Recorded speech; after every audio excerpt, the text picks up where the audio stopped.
그래서 제가 아직 결혼하기 전에 저희 집사람하고 데이트를 하면서 저희 집사람한테 그렇게 물어봤죠. 당신은 이상형이 누구냐?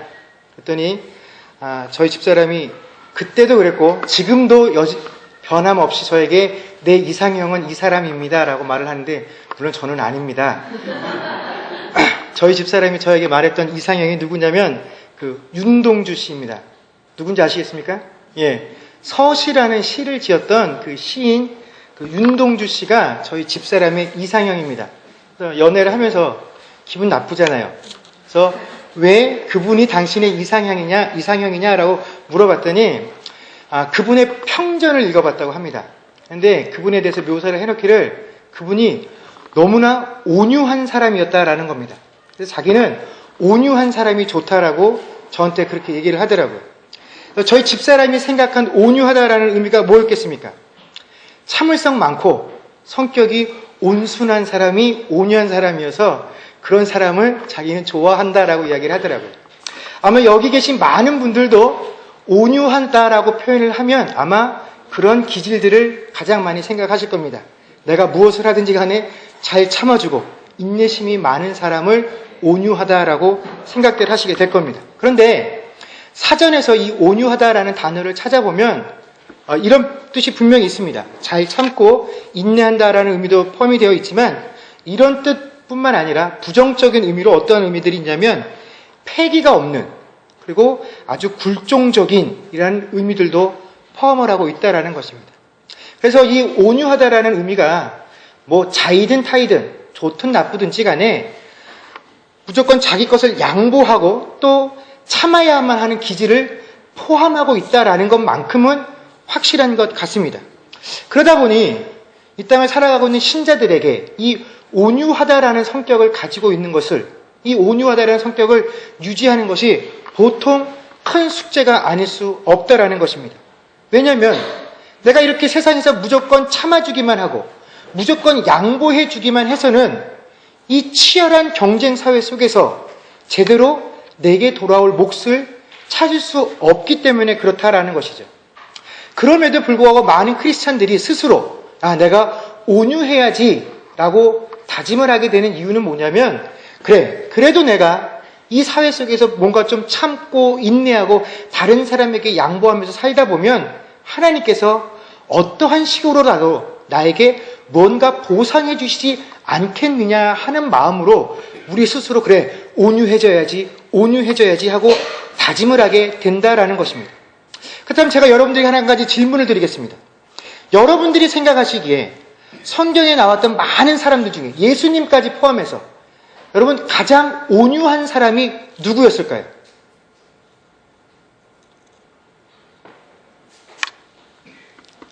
힘든 질문이죠. 누구였을까요? 저는 전에 이 온유한 성경에 등장한 사람들 중에서 가장 온유한 사람이다라고 그러면 다윗을 가장 먼저 떠올렸습니다. 왜냐하면 자신을 죽이려고 쫓아다니는 그 사울왕을 2번씩이나 제거할 기회를 얻었음에도 불구하고 번번이 그를 살려주었던 사람이 다윗이었죠. 그리고 자기 아들이었던 압살롬이 자기에게 반역을 해서 자기를 죽이러 왔을 때조차도 그는 어떻게 합니까? 자신의 모든 것들을 다 포기하고 그곳을 그냥 피신을 갖고 나중에 그런 아들이 죽었다라는 소식을 들었을 때는 펑펑 울면서 그 아들의 죽음을 슬퍼했던 사람이 다윗이었습니다. 그래서 이 다윗같이 온유한 사람이 있을까 싶었지만 성경은 우리에게 가장 온유한 사람이 누구인지를 설명해 주냐면 우리가 전혀 예상하지 못했던 인물을 소개를 하고 있습니다. 누구겠습니까? 모세입니다. 민수기 12장 3절 말씀에 보면 이런 구절이 있습니다. 이 사람 모세는 온유함이 지면의 모든 사람보다 더하더라라고 되어 있다라는 것입니다. 여러분, 그런데 우리가 알고 있는 이 온유함이다라는 뜻과 비추어서 모세라는 인물을 생각해 보면 이 모세라는 인물을 도무지 온유함이라는 단어와 연결시킬 수가 없다라는 것입니다. 우리가 잘 아는 모세가 어떤 사람입니까? 우선 그는 자신의 동족이었던 이스라엘 사람을 괴롭히는 애굽의 관원을 보고 그 마음에 욱함을 느껴서 어떻게 합니까? 그 애국 관원을 쳐서 죽였던 사람이 바로 이 모세입니다. 또 출애굽했던 이스라엘 백성들이 신광야에 이르러서는 마실 물이 없다고 하나님을 원망하자 하나님께서 그들을 향해서 바위에게 물을 내어서 마시게 하라는 하나님의 말씀이 있었음에도 불구하고 그만 자기 스스로의 감정을 컨트롤하지 못해서 어떻게 합니까? 그 바위를 2번이나 내려치면서 마치 원망하고 탓하는 마음으로 그 이스라엘 백성들에게 이야기를 한 그것이 하나님의 뜻과 맞지 않고 하나님의 영광을 가렸다라고 해서 너는 살아서 가나안 땅에 들어가지 못할 것이다 라는 하나님의 저주를 받을 만큼 이 모세라는 인물은 온유함과는 거리가 멀고 오히려 욱하는 성격과 욱하는 기질이 더 가까웠던 사람이었습니다. 또 우리는 그가 처음 하나님께 이스라엘을 구원하는 일들을 소명으로 받았을 때에 하나님께 뭐라고 대답하는 것, 거절했던 것을 우리가 잘 알고 있습니다. 이때 이 모세가 뭐라고 하나님께 이야기를 하면서 거절을 했냐면 자기는 입이 굳고 입이 둔한 사람이다라고 이야기를 하면서 거절을 합니다. 여러분, 그런데 이 모세는 애굽 궁전에서 왕자로 자라난 사람이었죠. 그는 애굽의 왕자로서 가장 엘리트의 교육을 받았던 사람입니다. 그리고 그 당시에 왕들이 받아야 될 교육 중에 가장 큰 것이 무엇이었냐면 바로 수사학입니다. 이 수사학은 뭐냐면 말을 아주 조리 있게 잘 하는 것, 이것이 수사학인데 왜 이것이 왕들에게 필요했냐면 이 왕들이 많은 신하들과 백성들을 자신의 의지대로 나아가기 위해서는 그들의 마음을 움직일 수 있을 만큼 언변의 능력이 있어야 했기 때문에 그렇다라는 것입니다. 여러분, 그런 교육을 받았던 이 모세가 내가 입이 굳고 입이 둔하다라고 말을 했다라고 한다면 이것이 진짜로 지식이 부족해서 배움이 모자라서 그랬겠습니까? 아마 그런 이유는 아니었을 것입니다. 그런데도 불구하고 모세가 그렇게 하나님께 변명을 했던 것은 2가지 이유 중에 하나일 수밖에 없다라는 것입니다. 첫 번째는 뭐냐면 한마디로 기분이 상했다라는 거죠. 하나님 앞에 빈정이 상했다라는 겁니다. 내가 마음 먹고 한번 잘해보겠다고 할 때는 안 된다 하시더니 이제 내가 모든 걸 포기하고 접으려고 하니까 이제 와서 하나님이 이런 일을 시키십니까? 내 뜻은 상관없이 다 하나님 마음대로만 다 하십니까? 못하겠습니다 하고 빈정거렸든지, 또 하나는요, 이 모세라는 사람이 너무나 흥분하고 또 자신의 감정이 북받치게 되면 자신이 배운 것들도 다 소용없이 말이 빨라질 만큼 흥분을 잘하는 성격이든지 이 둘 중에 하나일 수밖에 없었다라는 것입니다. 그런데 왜 이러한 약점들을 가지고 있었고 이러한 기질들을 품고 있었던 사람을 일컬어서 하나님께서는 이 땅에 있는 모든 사람들이 가지고 있는 온유함들을 합친 것보다도 그 사람이 더 온유하다라고 평가를 해 주셨을까요? 그것은 우리가 이른바 생각하고 있는 온유함, 잘 참아내고 인내하는 것과는 다른 성경이 말하는 온유하다라는 의미가 다르기 때문에 그렇다라는 것입니다. 그렇다면 성경이 말하고 예수님께서 말씀하셨던 온유하다라는 의미가 무엇일까요? 일단 본문에서 번역된 이 온유라는 단어는 원어로 프라이에스라는 단어입니다. 그런데 이 단어가 태생적으로 힘이 없는 존재 또는 연약한 존재를 일컫는 것이 아니라 분명히 힘이 있고 능력이 있음에도 불구하고 그 힘을 참는 자, 그 힘을 참아내는 존재를 바로 온유한 자라고 불렀다라는 것입니다. 지금 마음속에 아주 강한 열정이 있고 또 잘못된 것들을 보고 분노할 수 있는 마음이 있음에도 불구하고 그 대상을 향해서 함부로 자신의 감정을 표출하지 않고 그 감정을 잘 제어하는 자, 그래서 사랑해야 될 때에 대해서는 사랑해주고 분노해야 될 때에만 분노하는 것, 이것을 바로 온유한 자라고 부른다라는 것입니다. 그렇기 때문에 무조건 잘 참아내는 것, 또 내 감정을 내색하지 않는 것이 온유함이 아니다라는 것입니다. 신자들이 이 세상을 살아가면서 그래, 불신자들하고 불필요한 충돌을 피해야지 해서 그들에게 저자세로 나가는 것을 온유하다라고 말하는 것 아닙니다. 내가 뭔가 유익을 얻기 위해서, 그 사람의 마음을 얻기 위해서, 나를 더 낮은 자세로 비굴함으로 자세를 취하는 것, 이것도 온유함이 결코 아니다라는 것입니다. 우리가 온유함을 잘 이해하기 위해서는 예수님께서 이 땅 가운데서 하셨던 사역의 모습들을 보면 알 수가 있습니다. 마태복음 11장 29절 말씀에 보면요, 나는 마음이 온유하고 겸손하니 나의 멍에를 베고 내게 배우라. 그리하면 너희 마음이 쉼을 얻으리라 라고 말씀하셨습니다. 여러분, 우리가 예수님과 이 온유를 연결해서 생각할 때, 그래, 예수님은 사랑이 많으셨던 분이고 또 은혜와 긍휼이 풍성하셨던 분임을 생각을 하면서 마치 이 온유함을 예수님께서 늘 인자한 눈빛으로 우리를 쳐다보시고, 그래서 우리가 어떠한 죄를 지어도 그것을 책망하지 아니하고 못 본 척 넘어가 주시는 것을 우리가 예수님의 인자하심, 예수님의 사랑으로 생각할 때가 있는데, 절대로 예수님은 그런 분이 아니셨다라는 것을 우리가 알아야만 합니다. 성전 마당을 가득 채우고 그곳에서 장사를 하고 있는 장사치들을 향해서 예수님께서 어떻게 반응하셨습니까? 그들이 파는 모든 것들을 뒤집어 엎으시면서 하나님의 전을 도둑의 구렬로 만들었다고 책망하시고 그들을 쫓아내신 분이 바로 예수님이셨습니다. 잘못된 율법으로 해석을 하면서 자신들도 질 수 없는 그 율법의 무게를 백성들에게 지게 하면서 자신들만이 하나님 뜻대로 사는 것과 같이 스스로를 높였던 율법사들과 바리새인과 서기관들을 향해서는 뭐라고 책망을 하셨습니까?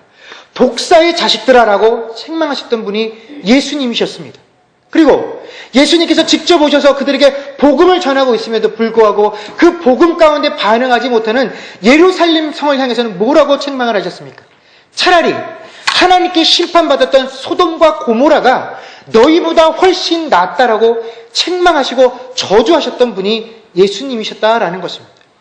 그러나 그런 예수님께서 그 당시에 많은 사람들이 율법의 기준으로 판단했을 때에는 돌로 쳐죽여야만 할 만큼 간음한 여인을 예수님 앞에 끌어놓았을 때에는 예수님께서 또한 뭐라고 하셨습니까? 나도 너를 정죄하지 않을 테니 이제부터 너도 죄를 짓지 말라 하시고 용서를 해 주셨다라는 것입니다. 지금까지 수많은 남자와 결혼했음에도 불구하고 그와 이혼하는 그런 아픔과 슬픔을 겪고 지금 이 순간에도 다른 남자와 지내고 있는 참으로 부끄러운 환경을 가졌던 여인들에게 내가 너에게 이제는 다시는 목마르지 않을 영원한 물을 주겠다라고 예수님께서 먼저 다가가셔서 이야기하는 그런 이방인 여인들도 있었습니다. 율법으로는 도저히 말도 할 수 없고 몸도 될 수 없는 그런 질병을 앓고 있는 이들에게 예수님이 먼저 나아가셔서 말을 건네주시고 이름을 불러주시고 그들의 몸을 만지시며 기도를 해주신 분이 예수님이셨다라는 것입니다. 여러분, 그렇다면 예수님께서 말씀하셨던 나는 온유한 자라고 말씀하실 때 그 온유함이란 과연 무엇이겠습니까? 바로 사랑해야만 할 대상에 대해서 사랑을 보여주는 것, 분노해야 할 대상에 대해서 분노하는 것, 이것이 성경이 말씀하시는 온유함의 정체다라는 것입니다. 여러분, 그렇다면 우리가 과연 어떻게 해야, 우리가 이 땅 가운데 어떻게 살아야 이 성경이 요구하는 온유함의 모습들을 유지하고 갖추며 살아갈 수 있겠습니까?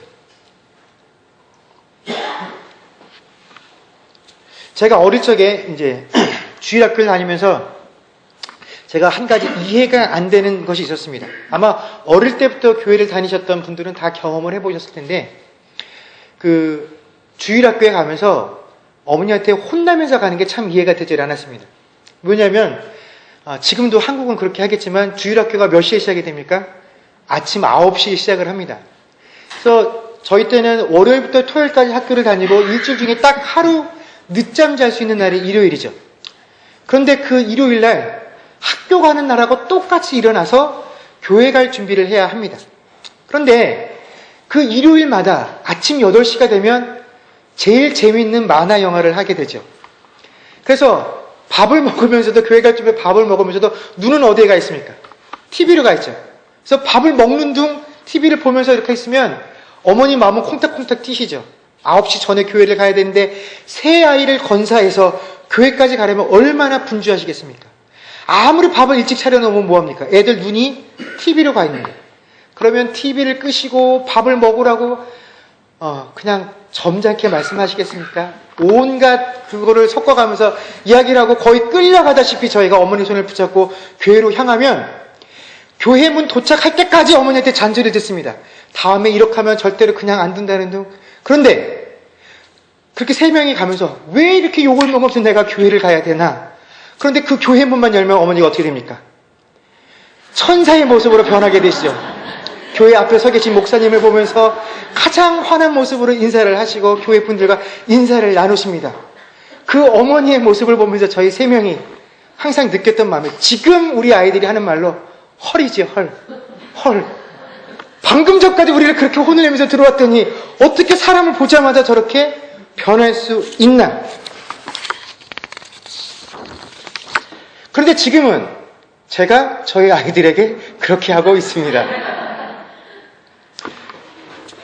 그런데 그 당시에는 도저히 이해할 수 없었지만 이제 어른이 되어서 제가 느끼는 왜 그때 부모님들이 그렇게 하셨나?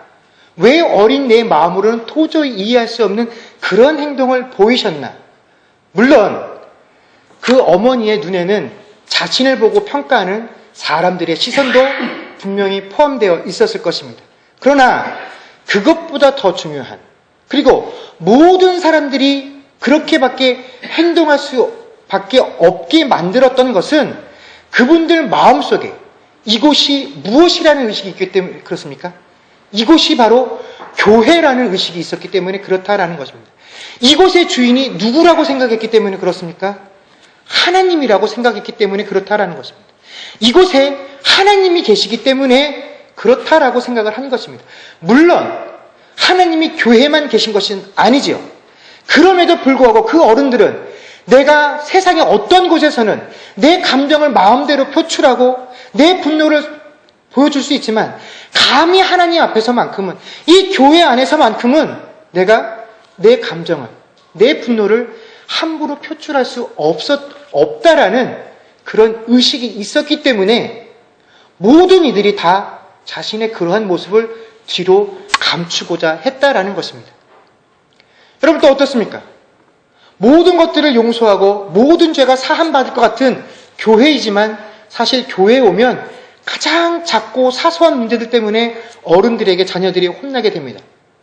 조금만 뛰어도 뛴다고 혼나게 되고 조금만 떠들어도 떠든다고 더 많이 혼이 나게 됩니다. 왜 그렇습니까? 뭐라고 그러면서 혼나게 됩니까?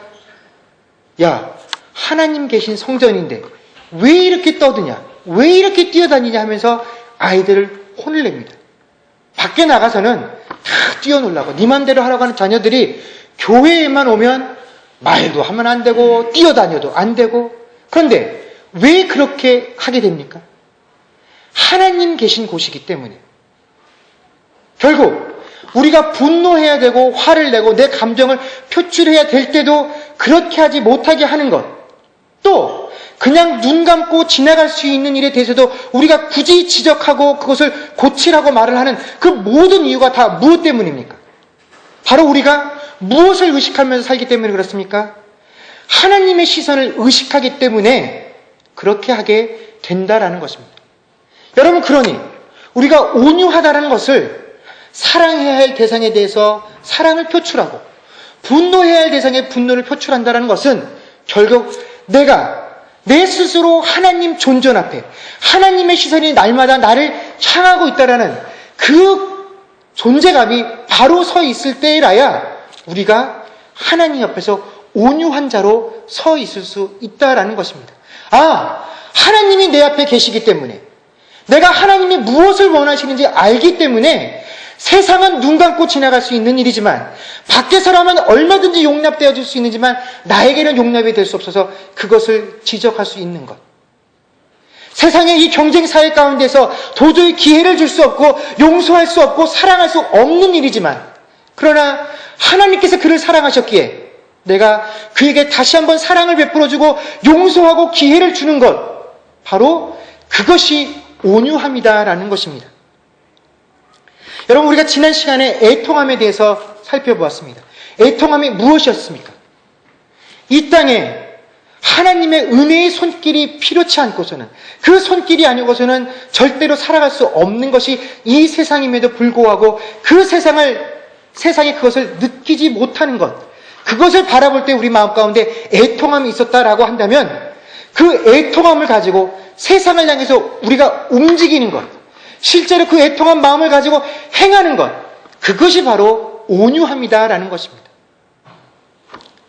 여러분, 우리가 온유함에 대한 이 참뜻을 알게 되면 이 온유라는 것이 얼마나 힘들고 어렵다라는 것을 발견하게 됩니다. 왜냐하면 이 온유하다라는 것은 하나님께서 온유한 자가 복되어서 이러한 것들을 얻기 때문이라고 말씀하신 이유가, 너희가 온유하게 되면, 너희가 세상에서 억울한 일을 참게 되면 내가 그것들을 갚아주겠다라고 말씀하시는 것도 아니고, 또 너희들 그 불같은 성격들, 그 기질들을 바꾸기만 하면 하나님께서 너희들의 삶 가운데서 좋은 걸로 채워주시겠다고 하는 약속도 결코 아니기 때문에 그렇다라는 것입니다. 온유해지라는 것은, 온유한 자가 복되다라는 것은 너희가 매일매일 살아갈 때마다 제발 너희들 앞에 하나님이 있음을 의식하고 살라라는 것입니다. 그 하나님을 의식하고 하나님께서 요구하심에 합당한 행동을 제발 하면서 살라라는 것이 우리에게 요구하시는 온유함이기 때문에 그 온유함이 우리에게 결코 쉬운 일이 아니다라는 것입니다. 그렇다면 온유한 자들이 복되다고 하신 이유가 과연 무엇이겠습니까? 여러분, 우리들이 생각에 온유함이 이렇게 어렵고 힘들지만 그래도 하나님의 말씀이기 때문에 지켜야 한다라고 생각들을 하십니까? 아니면 오늘 5절의 말씀과 같이 그들이 땅을 기업으로 받을 것이다 라는 이 복의 조건 때문에 그렇습니까? 자, 우리가 지금까지 몇 가지의 복을 살피고 이후로도 살펴보겠지만 이 8복 가운데 등장하는 복의 원인이나 복의 결과에 대해서 하나님께서 언급하신 것 중에 하나도 우리의 삶에 구체적으로 형상화된 것들이 없습니다. 그런데 유일하게 구체화돼서 복의 원인으로 나온 것이 바로 뭡니까? 바로 이 땅을 얻기 때문이다라는 것입니다. 그래서 다른 건 모르지만 그래, 이렇게 땅을 우리에게 주신다 하니 내가 온유한 만큼은 꼭 이루어야 되겠다. 그래서 그 땅을 기업으로 받아서 이 땅 가운데서 그것을 활용하면서 살아야지 라고 생각하실지 모르겠지만, 여러분, 예수님께서 말씀하신 땅을 기업으로 얻는다라는 것도 우리가 당장 내 삶에 도움이 될 만한 물질적인 도움을 받는다라는 의미가 결코 아니다라는 것입니다. 오늘 저희가 살핀 본문을 원문대로 직역하면 복되도다 온유한 자여, 왜냐하면 땅을 기업으로 받을 것이기 때문이다 입니다. 여러분, 땅을 어떻게 받는다고요? 기업으로 받는다라는 것입니다. 기업으로 받는다라는 것은 뭡니까? 유산으로 받는다라는 겁니다. 그러니까 네가 지금 온유하면, 네가 지금 온유한 자냐? 땅을 기업으로 받을 것인데 지금 주신다고요? 아니다라는 겁니다. 너희가 땅을 기업으로 받을 것이기 때문에 너희가 복되다라는 것입니다. 언제 받을지는 우리도 모릅니다. 하나님만이 아십니다. 그러나 언젠가는 너희가 땅을 기업으로 받을 것이다라는 하나님의 약속을 우리가 가진 자들이기 때문에 그 온유한 자들이 복되고 온유한 자들이 그러한 약속을 받는다라는 것입니다. 우리가 이 의미를 잘 이해하기 위해서는 창세기 13장을 살펴보아야 합니다. 창세기 13장에 어떠한 내용이 등장을 하냐면, 삼촌 아브라함과 조카 롯이 이제 자신들이 기르고 있는 양떼들이 너무나 많아져서 같은 공간에서 더 이상 거할 수 없게 되는 상황에 이르게 됩니다.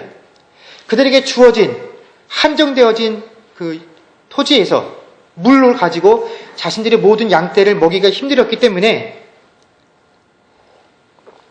아브라함의 목자들과 롯의 목자들이 자주 시비가 붙게 되었죠. 그래서 아브라함이 롯에게 제안을 하나 하게 됩니다. 뭐라고 제안을 하냐면 창세기 13장 9절 말씀에 보면 내 앞에 온 땅이 있지 아니하냐, 나를 떠나가라. 내가 좌하면 나는 우하고 내가 우하면 나는 좌하리라 라고 이야기를 합니다. 그리고 이러한 제안을 받았던 롯이 어떤 땅을 선택하냐면 소돔과 고모라 지역을 선택하게 됩니다. 당시 왜 이 롯이 소돔과 고모라 지역을 선택을 했냐면 그곳이 물이 풍부하고 마치 하나님의 동산과 같이 풍성해 보였기 때문에 이 소돔과 고모라 지역을 선택하게 되었습니다. 그런데 이 이후에 하나님께서 아브라함을 찾아오셔서 아브라함에게 어떠한 약속을 주셨냐면, 야 아브라함아, 앞으로 네가 눈을 들어서 보게 되는 모든 것들을 다 내가 너에게 줄 것이고 네가 발로 밟는 모든 것을 또한 너에게 줄 것이다 라는 약속을 해 주셨다라는 것입니다. 그리고 소돔과 고모라 지역을 선택해서 갔던 롯은 결국 어떻게 됩니까? 그 소돔과 고모라가 멸망을 당하게 되죠. 그래서 우리가 이 본문을 대할 때 어떻게 해석들을 하냐면, 그래, 영적인 안목이 열려 있었던 아브라함은 하나님께서 원하시는 선택을 해서 복을 받았고, 또 그런 것에는 관심이 없고 육적인 것을 좋아했던 이 롯이 소돔과 고모라를 선택해서 그곳으로 갔기 때문에 결국은 그곳이 벌받고 롯의 삶도 결과도 좋지 않았다라고 우리가 해석들을 합니다. 그래서 우리가 영적인 안목이 열려 있어야 하나님께 복을 받는다라고 해석들을 하는데, 그런데 여러분, 정말로 만약에 아브라함에게 영적인 안목이 열려 있었다라고 한다면 어떻게 해야 합니까? 조카에게 기회를 주는 것이 아니라 처음부터 나는 소돔과 고모라 지역은 절대로 안 가겠어, 나는 이쪽을 선택하겠어 라고 이야기를 했어야 되죠. 또 소돔과 고모라 지역을 선택한 조카 롯을 어떻게 해야 됩니까? 설득하고 만류했어야 되죠. 야, 그곳이 비록 눈에 보이기는 좋은 곳인지 모르지만 내가 보니 그곳은 죄악이 관영한 곳이다. 하나님의 심판이 곧 그곳에 머물 테니 너도 나와 함께 가자. 아니면 다른 곳을 선택하렴 이라고 했어야 진짜로 영적인 안목이 열린 사람이 된다라는 것입니다. 그런데 이 아브라함은 그렇게 하지 않았다라는 것입니다. 선택권을 조카에게 주면서 뭐라고 얘기합니까? 네가 좌하면 나는 우하고 네가 우하면 나는 좌하겠다라고 얘기를 합니다. 만약에 조카 롯이 소돔과 고모라가 아닌 그 반대쪽을 선택했다면 어떤 일이 벌어졌겠습니까? 그와 반대되는 결과가 벌어졌겠죠. 우리가 지금까지 생각하고 말하는 모든 반대되는 결과가 벌어졌을 것입니다. 그러면 그 소돔과 고모라 안에 들어간 아브라함을 보면서 우리가 뭐라고 도대체 해석을 하겠습니까? 이것은 아브라함의 영적인 안목과는 상관이 없는 일이다라는 것입니다.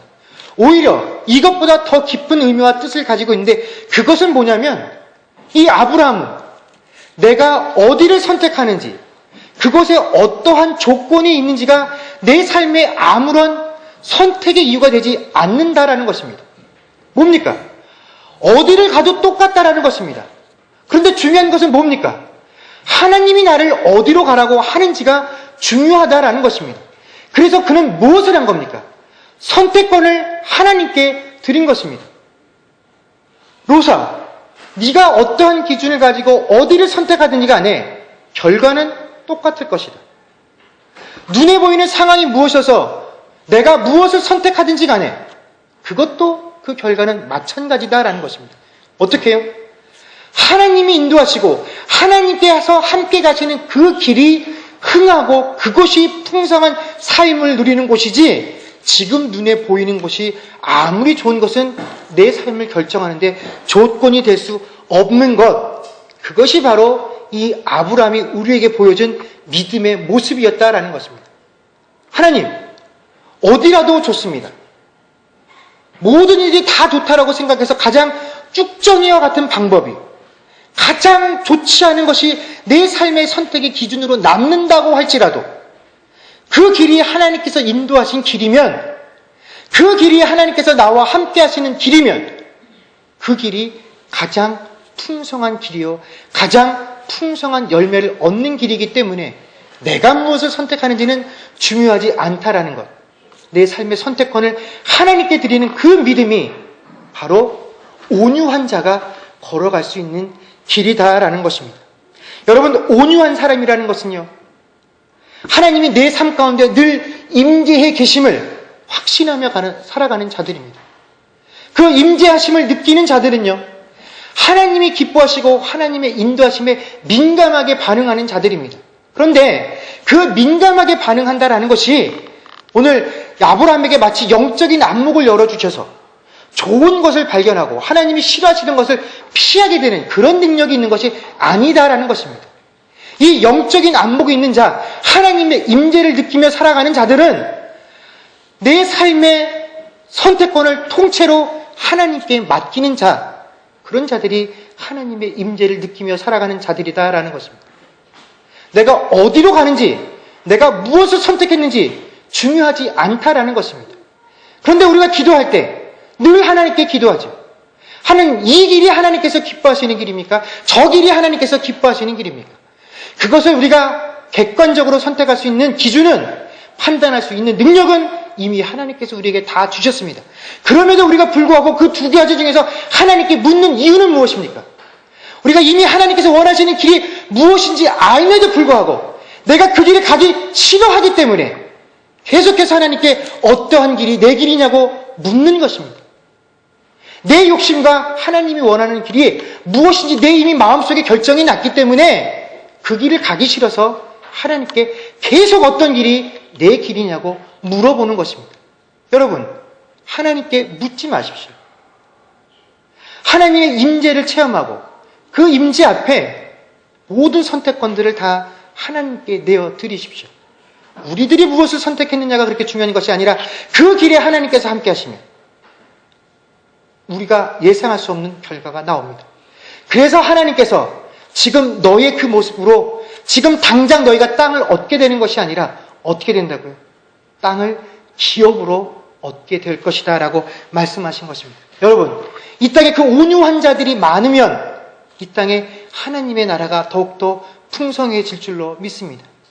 그런 사람들이 설 때에 그 사람들이 선 자리에 하나님의 통치가 이루어질 줄로 믿습니다. 오늘 우리 이 온유한 자들에게 약속하셨던 그 약속이 우리 모두를 통해서 이 땅 가운데서 이루어질 수 있기를 주의 이름으로 간절히 축원하며 이 온유한 자의 삶과 그들이 누리는 복을 다 누리시게 되는 저와 여러분이 되기를 주의 이름으로 간절히 축원합니다. 기도하겠습니다.